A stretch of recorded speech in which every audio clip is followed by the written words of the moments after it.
let's dive into the Damian Lillard saga. So Damian Lillard is going to be traded, it feels like, at some point. This weekend, it finally felt, to me at least, like the tide turned and that this thing is going to happen before training camp, seemingly. That the Blazers did not want to take this into training camp. We talked about this on the last episode a little bit, just about why you wouldn't want to do that, maybe in terms of the player participation policy, maybe in terms of the distractions, everything like that. D-Rock brings up the idea of what the Blazers owe Damian Lillard. Look, I don't think the Blazers owe Damian Lillard much of anything. I don't think Damian Lillard owes the Blazers much of anything. I think that everybody should handle their business in the way they want to handle their business, and you act accordingly based on how people act and respond in these circumstances, right? So Damian Lillard, it is clear, for instance, and this is where we can rope Toronto in. To me, it is clear, for instance, in my opinion, that Damian Lillard's representation, maybe Dame himself, are sending out smoke signals that they don't really want to go to Toronto.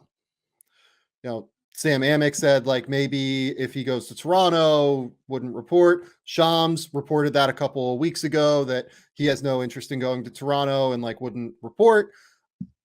I don't know if he would report or not. I'm not going to sit here and pretend. My guess is he probably would. Because, you know, what, are you going to sit out a year when you're 33 years old and your whole career has been so geared toward trying to win? And this is like your best last chance to win, being 33. Like, it only goes downhill from here in terms of your play. So I kind of have always felt like him not reporting is an empty threat given his age, but only Damian Lillard and his reps, I think, at this point know whether or not that is real or not. What is interesting now is that some of the teams that I've kind of heard on the periphery of this conversation are starting to become like a little bit more public at this point.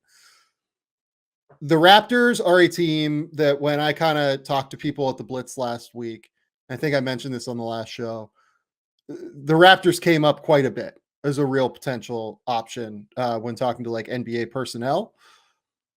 I did not hear Chicago at all from anybody. The Chicago one is interesting to me, and maybe we can talk about like how that happens. I don't totally understand how Chicago would even mechanically and logically really get into this. But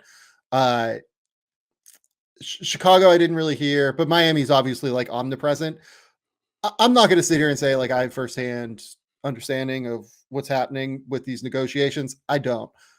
I will just say I would find it exceptionally surprising if the Blazers are not talking to Miami.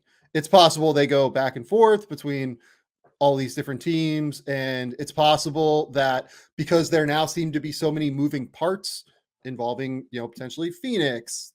I saw a Utah thing with Tyler Hero. You see Brooklyn with Tyler Hero potentially. These deals are so exceptionally fucking hard to come together because everybody will come in kind of at the end and say, we want this, we want that. And then, for instance, like then teams will ask like, well, what's this team getting? And then they'll say what they're getting. And then like, it's totally illogical. It's irrational, but teams always feel like they want to win trades.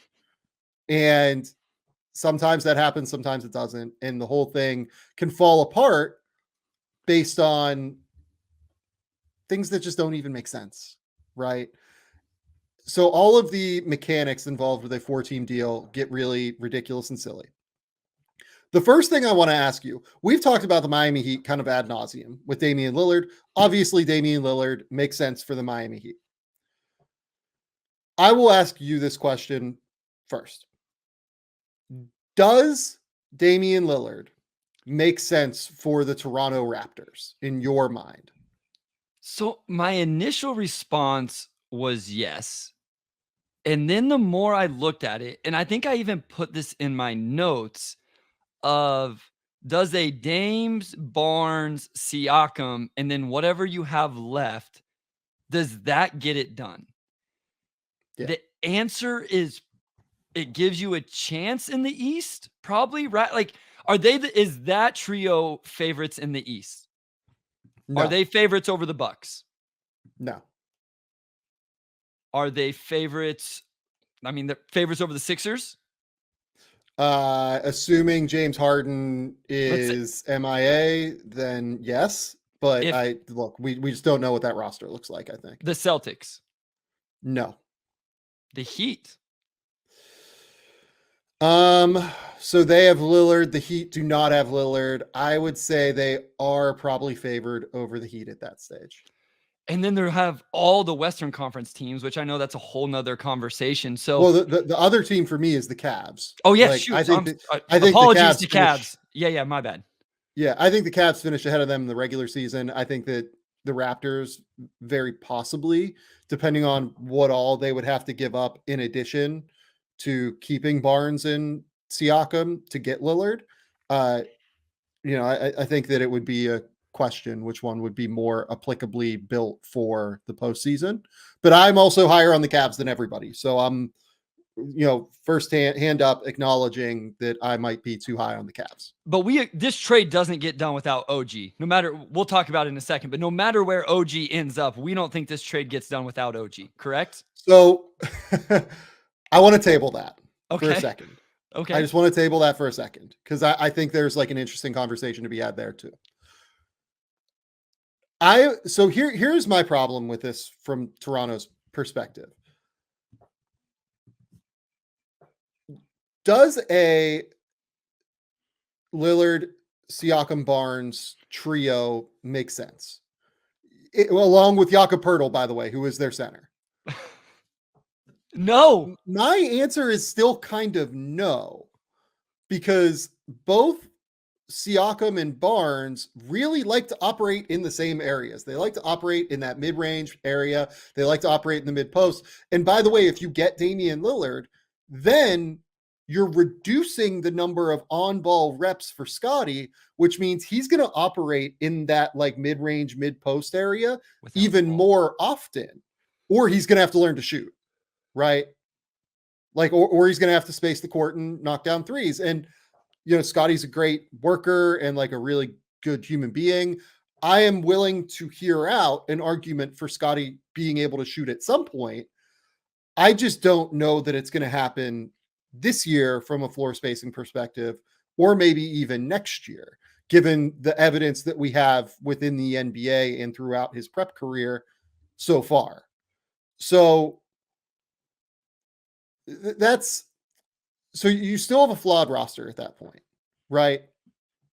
And you have Poeltl, by the way, who is a non-spacer. So you're starting essentially 3 non-floor spacers in Siakam, Barnes, and Jakob Poeltl. And for those of you that say like, oh, Pascal, he can really shoot, like he's still able to shoot. You look at his last 3 seasons, Pascal has not really shot it. He's taken 4 3-point attempts per game and made them only at 32%. You could maybe make a case to me that a lot of those are somewhat difficult pull-up shots and that Lillard would attract attention away from him. But I'm still not quite there.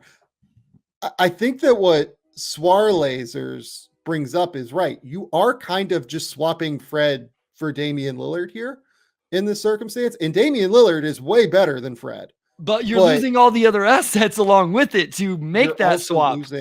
And you're potentially losing OG as well. Yes, and maybe your floor spacing, because you don't get it done with just OG either. I mean, somebody's going to either ask for Grady Dick or you're going to have to put Gary Trent Jr. because of money stuff. I mean, maybe I know we're going to talk about the Suns and Ayton in a second, so maybe you don't end up having to give away as much if that happened. But I actually want to, can I ask you, because we have to keep this table. I want to ask, is there an argument? Can you make the argument they should actually make Siakam moved in this to a third team? You probably don't have to give up pretty much anything else, Sam. No. And then you just add Dame to OG, to Barnes, to Grady Dick, to everybody else on your roster? No, because you still can't win a title with that roster. I agree. So here's my question then, though. If you don't think Scotty Barnes is a number 2, what does that say about how we feel about Scotty Barnes? Well, I think he can be a number 2 and potentially Just even a number 1 long term. just But not in this window of Damian Lillard.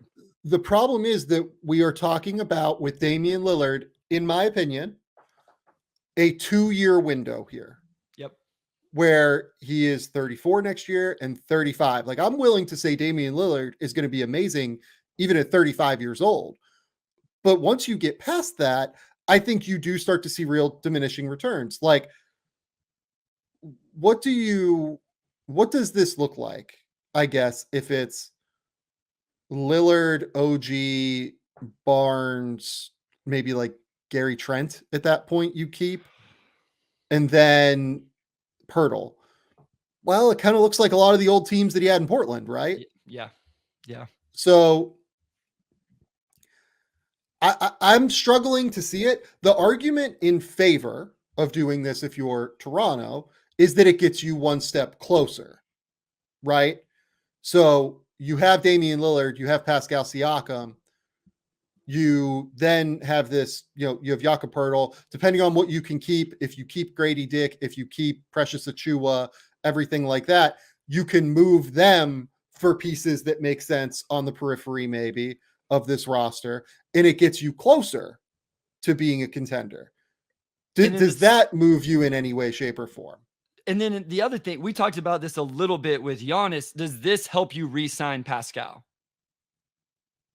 Would this I think Pascal would re-sign. Like, Pascal can get more money from Toronto than from anybody.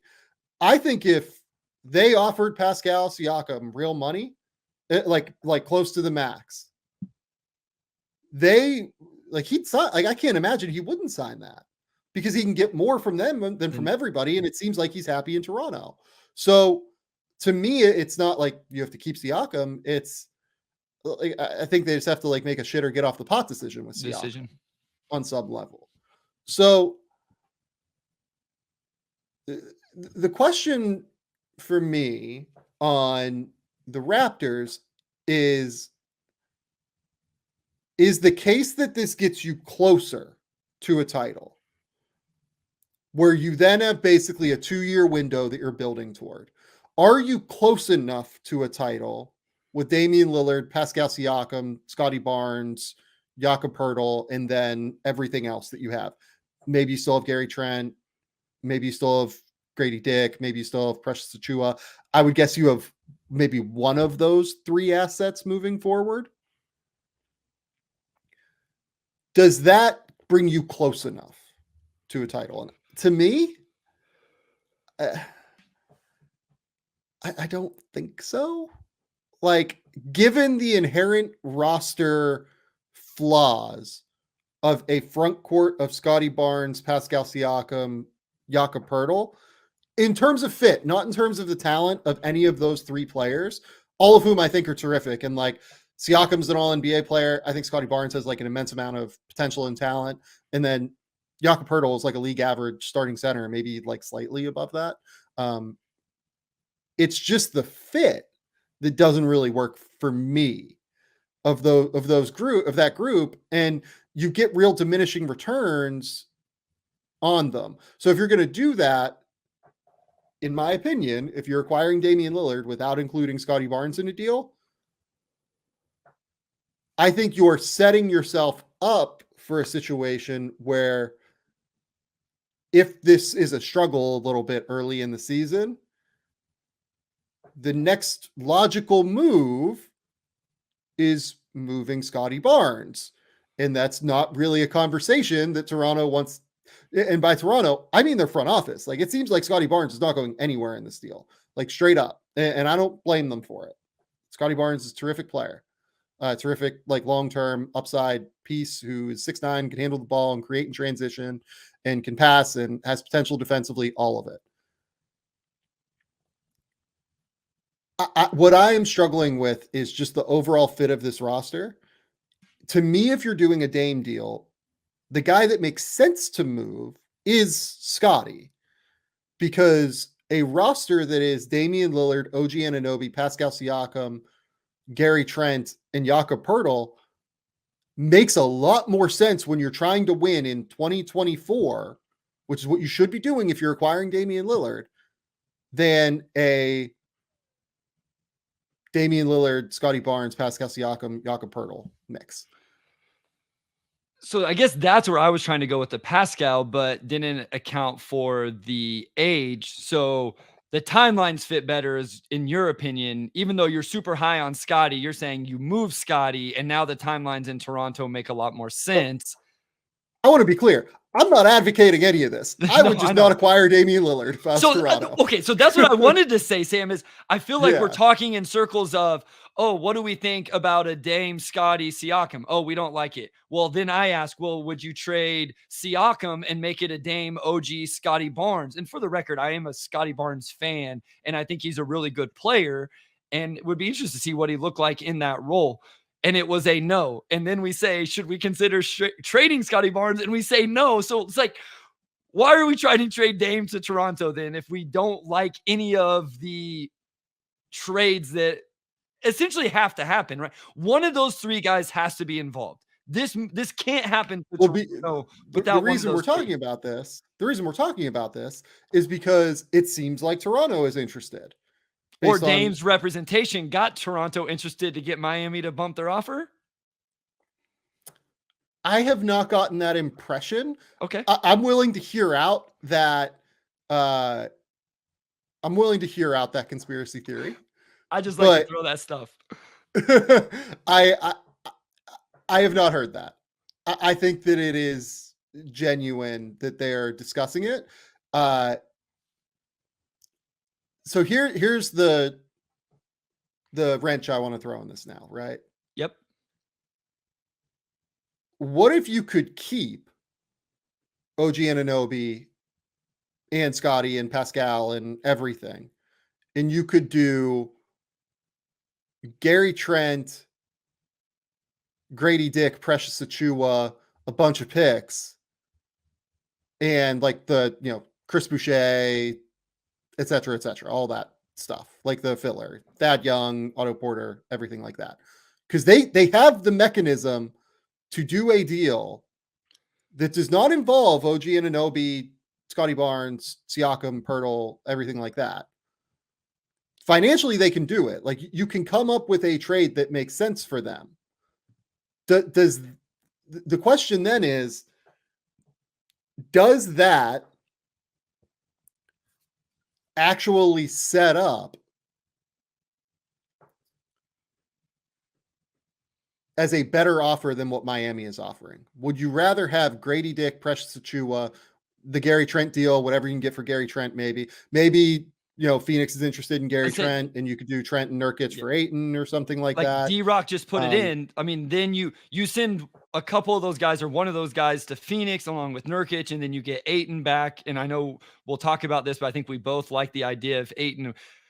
I think in that scenario, Sam, you just do it if you're Toronto. Like, you just go for it, and let's see. Let's do it. Let's find out. Yeah.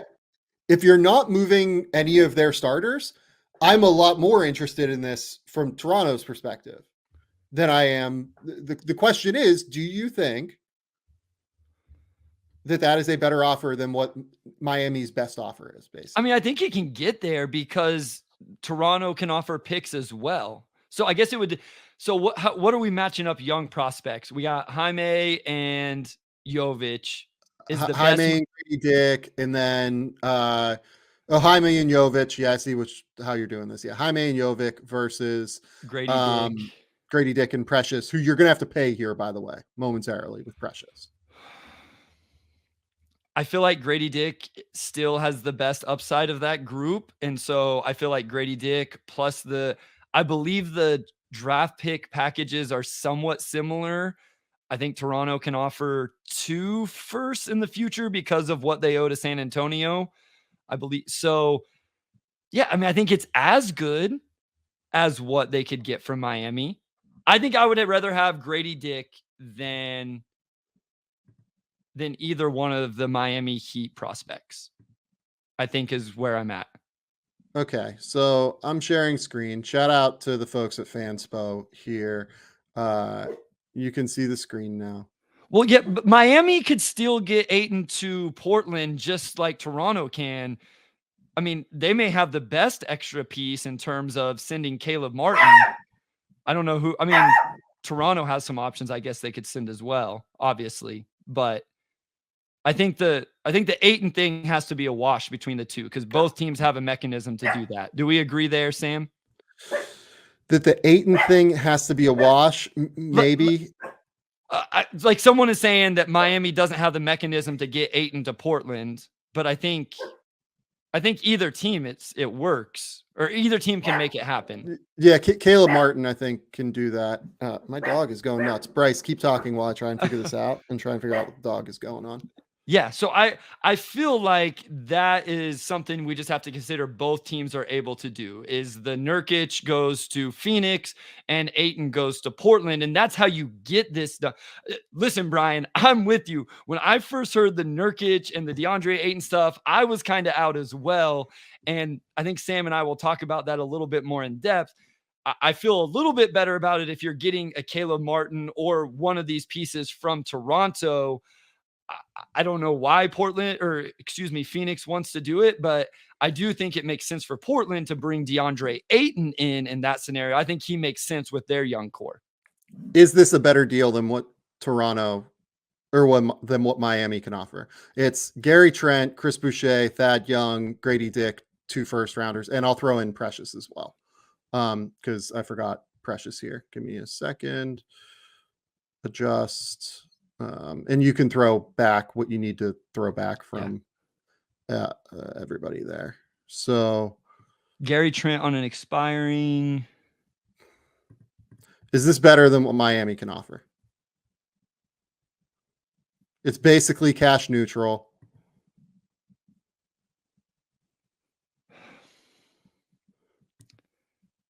I'm gonna say yes. I'm gonna say Miami can't offer more than 2 first round picks either, right? Am I? You can do a 3-teamer with like Utah or Oklahoma City to get the picks. You could do 3 if you need to. Ankit brings up 50% tax. I just want to be like clear. The tax thing for Toronto is like totally bullshit. Like if your accountants can't figure out the tax situation in Toronto, like you have failed on some level as an NBA player that is American. What I do think is interesting about Toronto is I think that Damian Lillard is quite close with DeMar DeRozan, and I wonder if there is some, like I've heard that speculated as a reason why there's not a lot of excitement for Dame in Toronto. Maybe that could have a thing to do with it. I don't know that. That makes more sense to me than the tax thing, though. Because again, I think that you can make the tax side work for sure. Yeah. So then if you wanted to add on top of this, you could adjust this and make it a 3-team deal. So the deal was Precious Grady, Gary Trent, Thad Young, Chris Boucher. You add the 3rd team. You're adding Phoenix here, who is here. You're sending Gary Trent to the Suns. You're sending DeAndre to the Blazers. And then what? You're sending, I guess, Thad Young to the Suns. Nurkic, right? Nurkic as well. Oh, no, you're sending Nurkic. That's right. Undo that. You're sending Yusuf to the Suns. Outgoing 32, incoming 35. You then have to, I think this is where you have to add a 4th team as well, to be honest. Like you'd have to, this is where you might add in like a Brooklyn or someone who has someone that has available roster spots, because the only way that you can do Nurkic and Trent or Nurkic and Anunoby or whatever is you have to send out like Goodwin and there's one more, Ish Wainwright to the Nets, maybe. So now you have outgoing 36 because the Suns can't take back more than what they bring in a deal. So the Raptors are sending out all of that. They're getting back Lillard. I mean, honestly, like maybe they would like Ish Wainwright and Jordan Goodwin just because they're sending out so many bodies. So, maybe we can just delete the Nets here. Incoming 49.5, outgoing, all of that. Who am I missing? Did I get rid of Thad Young? I think I did. Yeah, so Thad Young has to go to the Blazers here. Okay. So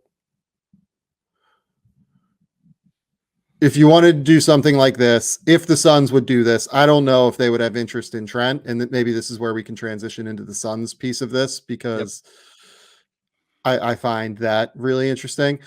This is a deal, a 3-team deal between the Blazers, Raptors, and Suns, where in theory you can get Lillard to the Raptors. You don't have to involve OG or Siakam or Barnes or anything. Ayton, Boucher, Young, Thad Young, Grady Dick, Precious Achiuwa, 2 firsts to the Blazers. The Raptors get Lillard, Ish Wainwright, Jordan Goodwin, and the Suns get Gary Trent and Yusuf Nurkic. That's like pretty okay. That's like kind of interesting to me, I think.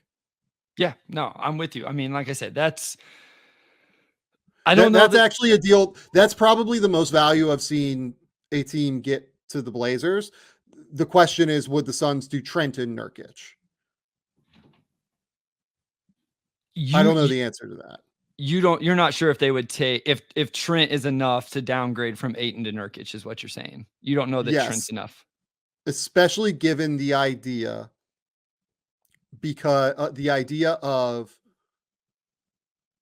they have Bradley Beal, Devin Booker, Kevin Durant already. Somebody like OG Anunoby or Caleb Martin, I think, makes a lot more sense for them defensively Yep. than Gary Trent. I will be honest. I think this is more than what Miami can do. Let me ask you this real quick, just because this is a draft is what at least what I do and you do, obviously at Yeah, extremely high level. Who's the better prospect between Grady Dick and Jaime? Like, who's the better get for the Portland Trailblazers between those? Because I know you were as high as anybody on Jaime. I do really, really like Jaime. It's like a toss up to me. I Okay. would say it's like truly a toss up. And how much does Jovic actually like? How confident are you I would in rather him? have Precious than Jovic. So that's where I'm at as well. Like, essentially, it's a competition between Grady Dick and Jaime Jaquez. And I would probably I love guys that can space the floor. And I think Grady Dick is an extremely high feel player. And I think he's going to stay. And obviously, Jaime is as well. But I think I would lean Grady Dick. And then I would like those other pieces, assuming the draft picks are relatively similar across the board. Yeah, I think that's a little bit better than what we've done with Miami. And so, yeah, I think that's decent for Damian Lillard. I understand Portland fans who want the moon, especially after you see what Rudy Gobert got the Jazz and all of that. I don't think you're going to get 4 picks and 4 pick swaps. Yeah. So how is that better than Miami's offer? AJ Marine asks. To me, how is that better than Portland's offer? Or how is that better than Miami's offer? I would rather have the Grady Dick and Precious combination than the Jovic Jaquez combination. And I say that as somebody that is higher on Jaquez than anybody. I like that duo better, I would Yeah. say. And so are we missing any other pieces that really make a major factor? Like, that's where I'm wondering where people really question it not being better. Maybe they're thinking Tyler Hero to a third team that nets more A first round third picks. first rounder, maybe. Yeah, like I could see that. You could honestly like get to 4 even if you did So that like changes things, right? yeah. So if you did like a swap with Utah or Oklahoma City.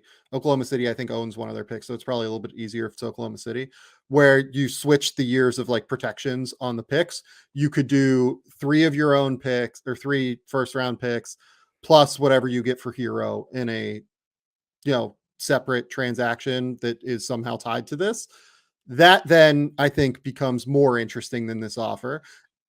I haven't seen any evidence that Miami is willing to do that much yet. So I'm not totally sure what to think of that. But if we're talking just like the Miami offer where they are, offering a couple firsts and Hawkes and Jovic, and maybe you move Caleb Martin in this deal to the Suns, maybe you move OG to, or maybe you move Hero to a third team. But if you're moving, like, if it's all of Hero, Martin, Hawkes, Jovic, that is better, I think, for sure. The other thing to consider, Sam, is whose picks do you quote unquote trust to be better value in 2026, 2028, 2030 between the Miami Heat and the Toronto Raptors? That's another because we just talked about what with Damian Lillard. You said it 15 minutes ago. 2-3 year window. So which team between the Raptors and the Heat do you trust to be successful post Damian Lillard when you actually convey those picks? Whose picks do you think are going to be more valuable in 2028 and 2030? I think Toronto is more well positioned because they have the Scotty Barnes asset, obviously. That's true. Okay. But I have much more faith like in Miami as an organization. Yeah. So I would probably bet against Toronto a little bit more. And that's purely just because of like the Pat Riley, Eric Spoelstra, like Miami as well, just like being a glamour market where they consistently have stars there. I do want to shift to Phoenix here momentarily. Okay. Yeah, let's do it. Because I've seen some people speculate that it is a downgrade, but not like that big of a downgrade to go from DeAndre Ayton to Yusuf Nurkic. It is an enormous downgrade based on how Yusuf Nurkic played last year. Yusuf Nurkic was not good last season. Like we kind of need to just say that out loud. Maybe he really struggled defensively. He really is not a impactful player on that end anymore. The level to which DeAndre Ayton is a better defensive anchor than Yusuf Nurkic at this point is drastic. Now, what Portland people will tell you is that Nurkic dealt with a calf injury last year and his movement was compromised. That would be the key piece of intel for Phoenix in this deal. Understanding how much Nurkic's movement was compromised last year by this calf injury. If it was just a little bit, then we have problems. And like, I would not want to do this deal if I was Phoenix. If it was a lot, then I think you can make a little bit more of a case for it if you're Phoenix. Now, the next piece of this is, what are you getting in addition to this? Because you can't just do a straight Nurkic for Ayton swap. Nurkic makes half as much as DeAndre Ayton does, essentially. What is that level for you, Bryce? Like, what is the cutoff? Would you do Gary Trent and Nurkic for DeAndre Ayton? No, I think you talked me out of Gary Trent, and I told you I would not. Yeah, I'm with you on that. My borderline is Caleb Martin, and you said it before we recorded. How do we reconcile Caleb Martin? Was it a playoff thing? We're going to find it. It would be interesting if Caleb Martin ended up on the Suns and we have Caleb Martin on the Suns and Gabe Vincent on the Lakers and Max Strus on the Cavs. And we find out who those dudes are when they're not with the Miami Heat. I'm not saying they won't all be dudes. I'm not saying that. They would all be on playoff teams and we would find out how they look in the playoffs compared to what we just saw with the Heat. It just would be interesting. OG is a no-brainer, right? Like, that's done deal for me. Absolutely. Let me ask you real quick before I shoot it back to you, Sam. How many games do you think Nurkic's average games played over the last 4 seasons? Now, remember, we did have the COVID seasons where it wasn't 82, so you got to adjust a little bit for that. Last 4 seasons.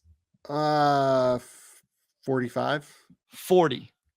Okay. DeAndre Ayton is only at 55, but that's still 15 games. My point, and why I think that's so vital to the Suns, don't you want the guy who plays more games for a team who, like, who's the backup center in Phoenix?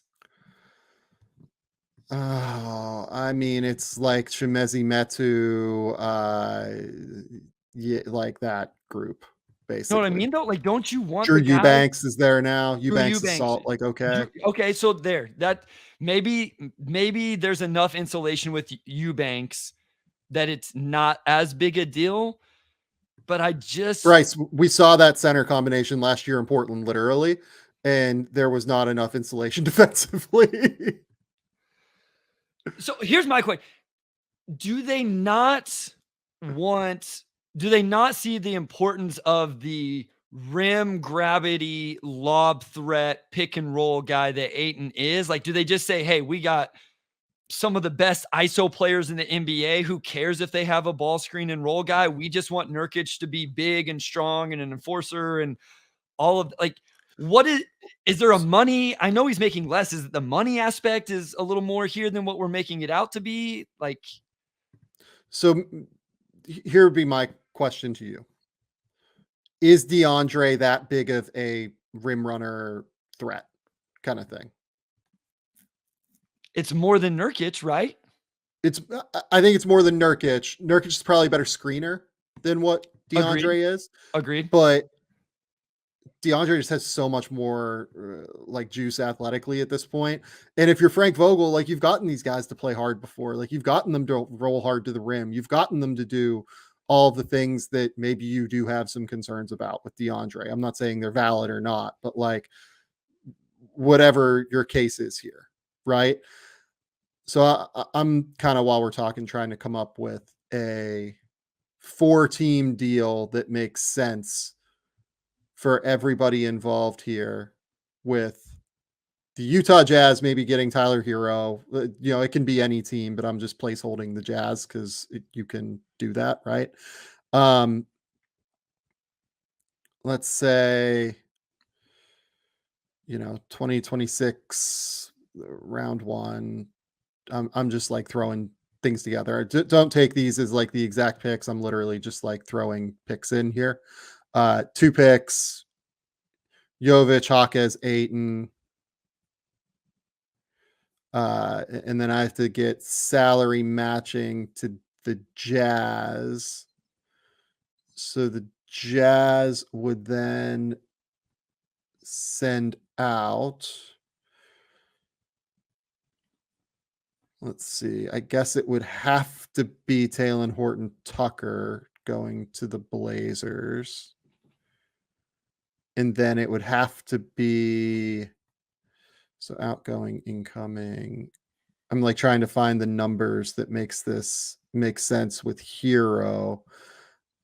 I don't know that they would want to move Kelly Olynyk in a move like this. Frankly, I think Olynyk has real value to the Jazz, particularly. I'm not saying if that's right or wrong. Like maybe it is like a Colin Sexton or something like that. So they bring back Sexton, Horton Tucker.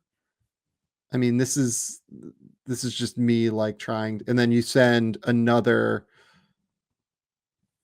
first to the Blazers, let's say. How close am I with this while we're talking? This is a failure.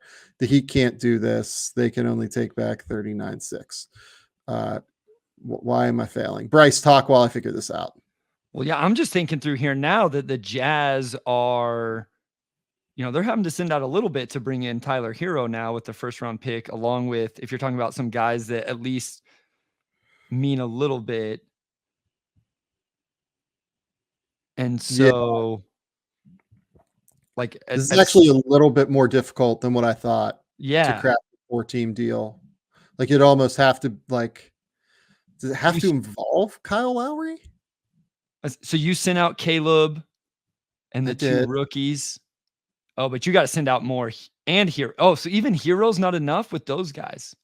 Yeah, I still have to send out more money. That only gets you to 39-6. the Heat have to be a lot closer. I'm interested here, just reading through some of the comments. I don't want to say Ayton hate, so guys don't take it that way, but just the amount of people who are kind of like, I don't want Ayton. He's not a winner. He's, kind of the vibes. It's just interesting that that's kind of the perception. I've kind of I know him and Monty Williams had their thing. I think this is almost why I want this to happen. I want to see Ayton in Portland and see, is it a DeAndre Ayton thing? Is it an environment thing? Is he just need to get to a new place? It's interesting that there's that he kind of has that reputation with fans around the NBA. I agree. The Heat, like, they can only, though, they're over the second apron, so that's why. Yeah, I bet it has to be Duncan or Lowry. It probably has to be Duncan, which is why this is weird. Well, I don't know. I'm thrown. I'm very thrown. It could, like, look, I know I can throw Duncan, but I don't think anybody's going to be all that enthused about about like having to take Duncan in a deal, which is why I'm trying to avoid that. Lowry's at least expiring, right, Kyle? Lowry's expiring. I guess you could do like Lowry to no, because that's way too much money going to Utah. No, I need to like really sit down and mess with this a little bit. The fact that Caleb Martin only makes 6.8 million is very complicated with something like this. Very, very complicated with something like this. Yeah, I'm a little bit off. And I know we talked about it, Sam, last episode, in terms of we trust the Miami Heat as much as any organization to build around and all of that. It's just, it would still make me a little uncomfortable. We just talked about losing Max Strus and Gabe Vincent, and now you're sending out Caleb Martin and Hero and either Lowry. Like you're a lot of those guys are gone, and there's not a whole lot of time between this, training camp and the start of the season. It would still make me a little uneasy, even though I stand by what we said last week as well. Yeah. Yeah. Huh. Interesting. Now, if the big thing for Portland here in something like this, I'm going to stop sharing this because I'm like all thrown off in terms of the money.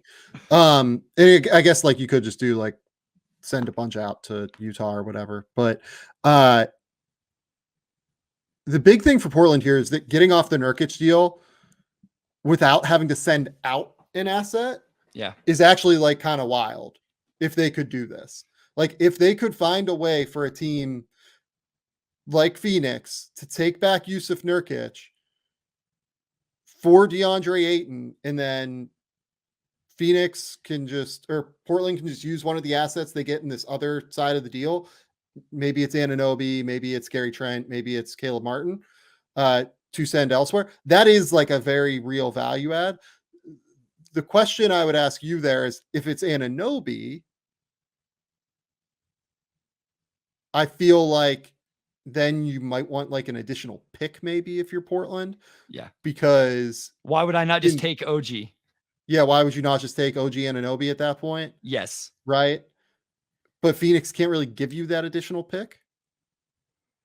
So that becomes more complicated. The whole thing is a mess. The whole thing is... As you were going through that, I'm like, if I'm the Blazers, like I'm excited about DeAndre Ayton, but if I'm going to send Nurkic and OG for Ayton in this, I'll just take OG.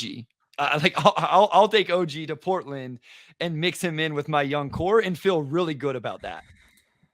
I like the idea of Ayton in Portland. So let's shift this maybe to DeAndre in Portland a little bit more as a potential outcome here. And if this happens, like we'll talk about it a little bit more, but I love the idea of DeAndre being like a potential defensive anchor, being like a guy who's on a relatively similar age timeline to Scoot, to Chris Murray, to all the other guys that they have here. And using his athleticism and scoring ability to take some pressure off of Scoot Henderson as a scorer. That feels like a valuable piece for everybody involved to me. And I feel like DeAndre would be happy because, listen, like, I'm not connected anywhere with the Suns. I mean, with any team really. I feel like DeAndre wants a bigger role, Sam. He ain't getting that in Phoenix, right? He is the fourth option every single night. And the fourth option after those three options, there's not a whole lot left. I think it would be interesting to see what DeAndre Ayton is. Would he be the second option in Portland? You Yeah. could Oh, yeah. I you mean, could you could very make a case easily. yeah. I mean, you're going to prioritize Scoot. You have Shaden. You still have Simons, Jeremy Grant, but I think Jeremy Grant would understand what he is in that team and eventually probably gets moved. I'm not saying it works, Sam. I'm not saying he's going to blow up the way Lowry did in Utah, but I would be interested. If I'm Portland, I would want to see. And so I think Yeah. that I think it makes sense. And like at the very worst, it gives Scoot a pick and roll big man, a guy that plays pretty good drop coverage behind him as they learn to navigate screens. And it's a good young core. And like I said, eventually you're going to trade Jeremy Grant for some assets, whether it's at the deadline or next offseason. So I think it puts the Portland rebuild in a good situation. They have a head start on this thing with some of the young talent they already have. They do, yeah. And again, you'd then be on the age timeline. Yeah. All on a similar age timeline, which is really interesting and valuable. Just going to answer some questions here. Yep. CFTV data asks, do you think Indiana has any interest in Ayton nowadays? My guess is no. They have re-signed Miles Turner onto a deal that is half as expensive as DeAndre, and Miles Turner is frankly just a better player at this point. I know the age timeline case you could maybe make, but I'd just rather have Turner.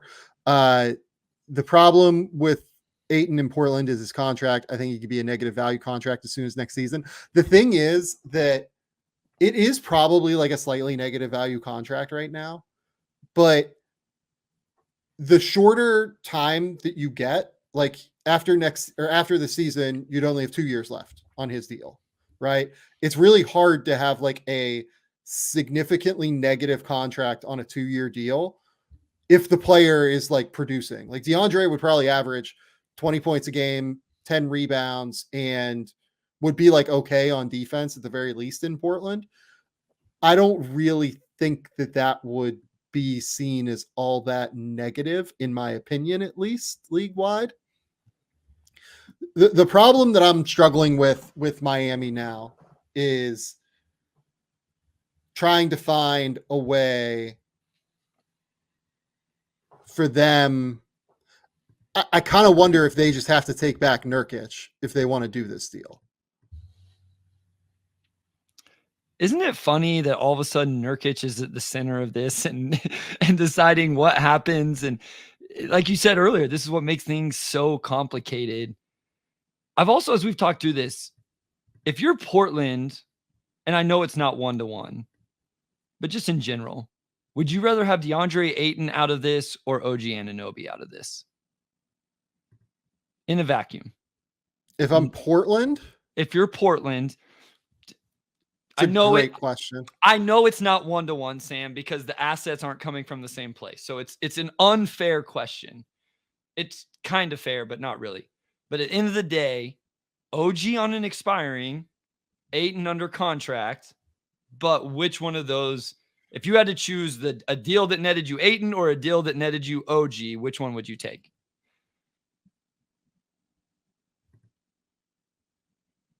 I would rather have.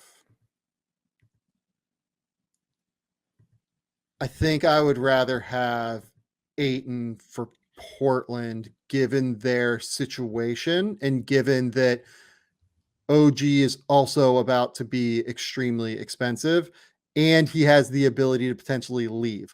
Anunoby is a more valuable player. Agreed. But he's going to make more than Ayton next year. And the risk factor of him leaving to go somewhere else would worry me. If OG Anunoby was willing to sign this like extension that should be on the table, that makes all the sense in the world to me. Like, sure, do that. Great. Let's like lock it in. You know what I mean? I just don't know that I see it.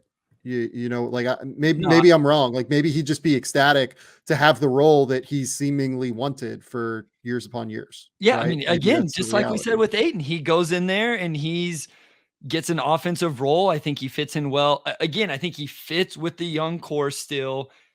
And then I always like to tie things back to the, top 14 protected. So I assume Portland's going to have their draft pick. They're going to have their pick of a bunch of different big men to choose from in the draft this season. I think there's some really good guys, like, so I'm like, hey, I would keep OG and then I'll draft Donovan Clingan or Alex Sarr or whoever. And I got a pretty good group of 4 guys now on a similar timeline. So it just got me thinking. Now that there's not going to be some good wings in the draft as well. I mean, somebody could say, well, they could draft Ron Holland and you get DeAndre Ayton and it's the same thing. But I think OG is probably the better player. But as you said, it's the contract situation as well. Yeah, that's exactly it. I'm like still sitting here trying to crack the numbers on a 4-team like Blazers, Heat, Suns, Jazz deal, and my brain is just like breaking. Here's the last point that we'll finish on while I try and figure this out. Chicago. Like Chicago does not make any sense here. Like you can't really construct a deal with Chicago that you can line up well, right? Yeah. And yeah, OG does have a player option next year, guys, for just under 20 million that, it doesn't make sense for him to. Yeah. I mean, whenever I did the bowl, I started it, Sam. And the first thing I put in my notes, Sam, was I don't understand what the deal is here, question mark. So I kind of gave up on it right away and started playing around with Raptors trades because that was just a lot more fun to do. And I text my Raptors friends asking them for their trades and stuff like that. It has to be, I don't know. It's got to involve Levine. And then, I didn't see it. I don't think we need to spend, in my opinion, I don't know that we need to spend a bunch of time with it. Doesn't sound like it's as talked about as Toronto. And it just doesn't make sense to me.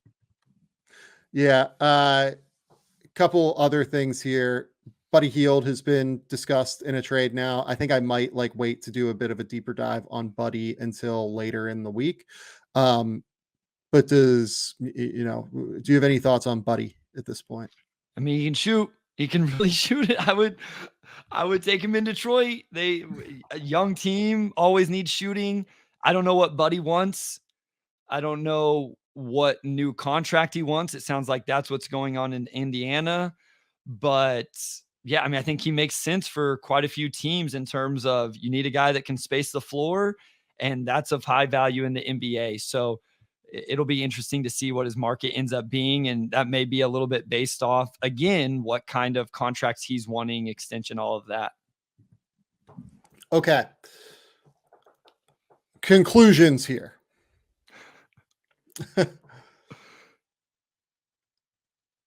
First, if Toronto can do this without including Anunoby or Barnes, I am intrigued. Same. I struggle to. That is the closest I've gotten to formulating a deal like this. I do not think Toronto will move Scotty straight up. But the closest I've gotten is like Trent in Nurkic to Phoenix. All of the random stuff that we talked about. And then Ayton to Portland, along with Grady Dick, Precious, a couple of picks, and the salary ballast, right? Yep. That gets Nurkic off the books. It gets them, basically 4 first-round picks plus Ayton. That's like a real monster package if the Suns are willing to take Gary Trent as the upgrade on the wing. I would personally not want that. If I was Phoenix, I would want something greater if I am including all of this. It then becomes a circumstance where we're trying to square the circle of just straight up is Grady Dick Precious 2 or 3 first round picks a better asset package than Jaquez, Jovic, 3 first-round picks, whatever you get for Tyler Hero at that point, right? And that proved to be a little more difficult than we thought, at least with the team we tried. The one avenue we didn't consider here is, can you do just like a 3-team deal with the Suns where it's, you know, Lillard to the Heat, Kyle Lowry to the Blazers as like the salary ballast, and then Nurkic to the Suns. You know, I'll put this up on the screen while I'm doing it here. Hawkes to the Blazers, and then Jovic to the Blazers. That gets us to 35. We need 62. So Caleb Martin then goes to the Suns. So that's your piece of this. So incoming Blazers are probably fine there. That's fine, and then that's fine, and then a bunch of picks to the Blazers. You know, let's say 2026 first to the Blazers, 2028 first to the Blazers. Again, don't take these as, you know, dead on things. I'm just kind of trying to like formulate deals here. What do I need? I need to cut 3.2 from Miami. That's actually it's quite a bit easier. It's then you can just throw in like Haywood Highsmith to the Suns, and then I mean, I think they kind of want Orlando Robinson, but I don't know that they would I don't know that they'd let Orlando Robinson like kill that deal. So why am I? Oh, he just signed. That's right. I forgot he signed that deal this year. They have options though. Yep. At this point. Bryce, talk while I find this final like piece here. Yeah. So you're still getting Ayton. I think the Suns now have a deal that they at least consider. I think we both said no to Gary Trent Jr., but I think we're both, I don't want to put words in your mouth, Sam, but I think we're both a little closer if it's Caleb Martin. It still comes down to what we talked about earlier with the Jovic, the Jaime Jaquez versus Grady Dick, Precious. Kyle Lowry's an expiring.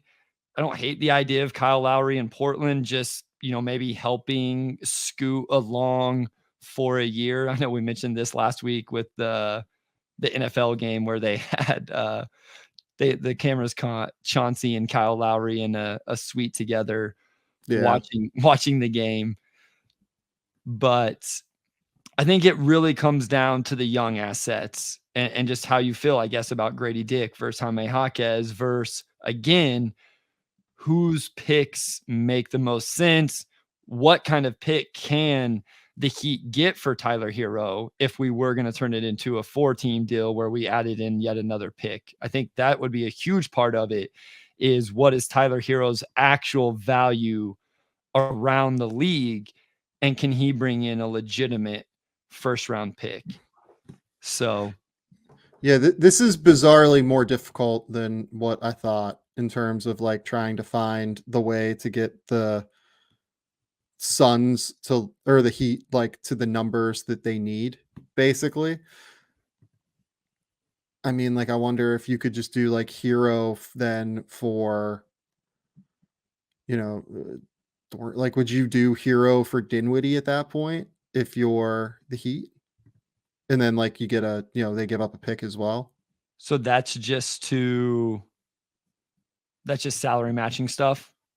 Yeah, and salary matching and trying to make numbers work and kind of all of it, I guess. Because what you can't do Royce. It needs to be like 6 million. Man, this is way harder than what I thought. To be honest with you, this is why all these teams that whenever like these $10 to $15 million contracts prove to be very valuable at a certain point, Sam, for stuff like this, because And I think somebody was talking about the Lakers the other day, how many contracts they have in like the 10 to 13, 14, $15 million window. Those things I feel like just end up making things easier. So this is like the closest I could come up with. Maybe you send that. Yeah, hold on. You have to send this Brooklyn pick to the Blazers, I guess. But why didn't you go? Why are you annoying me? Yeah, so they have 3 picks here. I don't know why it's not. Yeah, there it is. Okay. So yeah, I can finagle this a number of different ways where this goes back to the Heat, I guess, and then they send out 2030 maybe to the Blazers. Dab dab happens one over here to open up another can of worms that I wanted to ask you about, which is Dame for Cat. That's a hard pass for me. For everybody involved. Except for the Wolves, where it's like, oh my God, let's do it. But okay, so this is like the closest I can get on a Heat for Lillard deal, I think. Where the Heat get Lillard, Spencer Dinwiddie, Day'Ron Sharpe in a first, but they're sending out 3 firsts, 2026, 2028, and 30. So essentially net 2 firsts, Hawkes, Jovic, Lowry, Hero, Caleb Martin, Haywood Highsmith for Lillard, Dinwiddie, Day'Ron Sharpe. The Blazers get Ayton, Lowry is the expiring, Hawkes, Jovic, and 3 firsts for Lillard and Nurkic. The Suns get Nurkic, Caleb Martin, Haywood Highsmith for DeAndre. The Nets get Hero for Dinwiddie, Sharpe, and a first. So to me, this essentially comes down based off what we put together earlier. Do you value the extra Miami first round pick more than how much better, in my opinion, Grady Dick, Precious, and those guys are than Hawkes and Jovic, and 1 year of the veteran experience of Kyle Lowry tutoring Scoot Henderson? Do I value that more? I think this is a better deal. Let's assume that like Phoenix won't do it for Trent and would only do it for OG, right? Yeah. Okay. Yeah. That changes a lot. And that changes a lot in the conversation. I think this is a deal that makes sense to me. This is a deal structure that makes like an actual amount of sense to me. You're talking all the way around because we don't think Phoenix would do Gary Trent. I'm questionable, maybe is the way to put it. We're a hard no, but you're questionable on whether Phoenix would. I'm a hard no. I'm a hard no. Yeah, okay. I'd rather just have DeAndre. In this construct, the Blazers end up with Ayton, Lowry, Hawkes, Jovic, and 3 firsts. That's a good deal for Damian Lillard. And you get off the Nurkic deal, which is worth a first on its own. Kyle Lowry's expiring. So you get a bunch of money back moving forward. This is probably the closest structure I've seen, unless the Suns are willing to take back Gary Trent, and then the Raptor structure makes the most sense. Because at the end of the day, if I'm Toronto and I'm including OG Anunoby, I probably don't want to include one of Precious or Grady at that point. Correct. So this is probably the one that lines up most for me, at least. And like, look, the Heat end up with like Spencer Dinwiddie, who's like fairly interesting as well on some level. He's the replacement there for Lowry. And look, like we're kind of shitting, like I don't mean to shit on Gary Trent. I think Gary Trent's a valuable player. Sure, he just has like overlap with what Phoenix has already. It's the roster in Phoenix. It has nothing to do with Gary Trent. It's just what player that we're talking about sending to Phoenix makes the most sense for that roster. And I don't know who I would say is better between Caleb Martin and Gary Trent Jr., but for Phoenix, Caleb Martin makes a whole lot more sense. Yeah. I think Caleb Martin makes a lot more sense for this Phoenix team because he's a little bit better defensively. Agreed. And because that like level of, I would rather have Caleb Martin. This is close, at least to me. But you can come up with deals that make sense across the board here. It's just going to be what the Blazers prefer. And here's the thing, like DeAndre being involved makes this deal a lot better, in my opinion, for Portland. I mean, there's no way you're getting anything better for Nurkic than getting DeAndre Ayton back. I mean, like what else is happening? If Nurkic isn't involved in this deal, what do they do with him, Sam? I don't have an answer to that. Truly, I don't have an answer to that. Which is why I think they probably have made it a point to move him in these deals.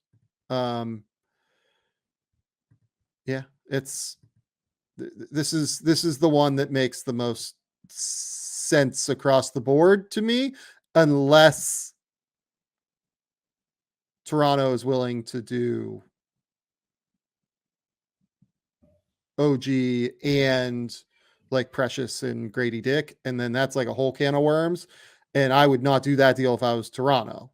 So Heat, Blazers, Suns, Nets makes the most sense to me right now, is where I'm at. Yeah, because like you say, if OG's going to the Suns, then Toronto's going like, hey, we're already giving up OG Anunoby. Like, it's not our fault you're not keeping him and sending him on to Phoenix. We can't give up all these other assets along with it. And so you're probably not getting quite the same haul. So I think it's interesting. It's always fun to play with it. It's interesting when you get into it, like you were, Sam, and it's like, man, it's a little more complex than what we thought, and trying to make the money work and all of that. Yeah.